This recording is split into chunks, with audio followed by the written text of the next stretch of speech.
376 की जो धारा थी पुराने कानून में, तो अब नए कानून में इसमें क्या संशोधन किया गया है और महिलाओं से संबंधित और भी धाराएं हैं उनमें क्या बदलाव हुआ है, क्या सजा के प्रावधान हैं, यह जानने के लिए हमारे साथ मौजूद हैं डीपीओ सर प्रवेश अहिरवार। हम सर से विस्तार से चर्चा करेंगे कि जो 376 की धारा पहले लगती थी, अब नए रूप में कौन सी धारा लगेगी और कितने की सजा और जुर्माने का प्रावधान रहेगा सर नए कानून। जी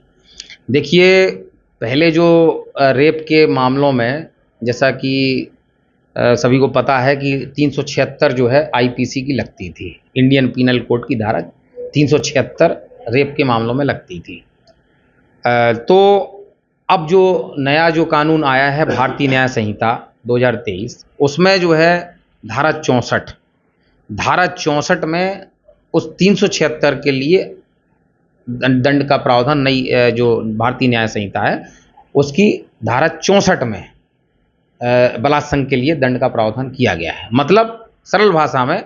जो पहले हम 376 लगाते थे भारतीय दंड संहिता की, अब जो है भारतीय न्याय संहिता की धारा 64 लगाएंगे, केवल 64। और अलग अलग परिस्थितियों के अनुसार मैं बताना चाहता हूं कि जिसमें दंड का प्रावधान बताया गया है कि उसमें दंड का प्रावधान इस तरीके से कि 10 वर्ष से कम नहीं होगी सजा, जो आजीवन कारावास तक की सजा हो सकती है। इसमें फिर इसमें अलग अलग परिस्थितियों के अनुसार अलग अलग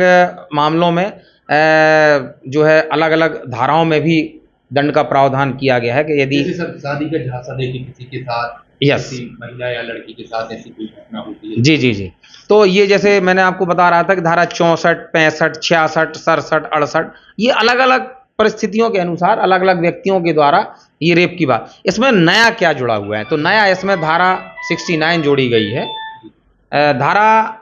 69 69, देखिए आप लोगों ने देखा होगा ज़्यादातर घटनाएं इस तरीके की आती थी कि कोई पुरुष महिला से ये कहता था कि तुम हमारे साथ शारीरिक संबंध बनाओ, हम तुमसे शादी कर लेंगे, और महिलाएं भी सहमति दे देती थी इस आधार पर कि ये हमसे शादी कर लेगा। उसमें बालिग और नाबालिग दोनों तरह की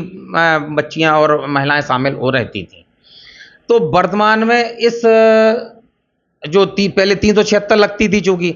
अब उन्होंने इसको एक अलग धारा के रूप में इसमें स्थापित किया है भारतीय न्याय संहिता में सेक्शन 69 के रूप में, जिसमें ये बताया गया है कि मान के चलिए कोई पुरुष है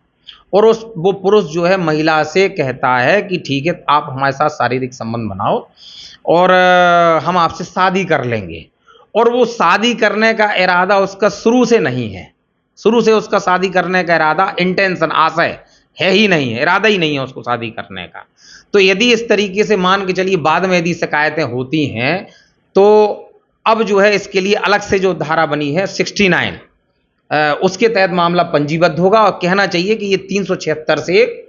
जो अब 64 में इसको दंडित किया गया है 376 से, तो अब ये एक अलग धारा इसमें निकाल के इसमें बना दी गई है। इसमें एक चीज़ और आती है, मान के चलिए वो कहते हैं कि जो है हम आपको नौकरी दिला देंगे, प्रमोशन कर देंगे, और पहचान छिपाकर, मतलब हिंदू से मुस्लिम है, मुस्लिम से हिंदू कुछ भी बता देते हैं, या जो है शादीशुदा है लेकिन बताता है कि हम शादीशुदा नहीं हैं। और यदि ऐसा पुरुष जो है किसी महिला के साथ संबंध बनाता है और उसको पता है, उसको वो शुरू से ये उसके मन में है कि हमें इससे शादी करना ही नहीं है,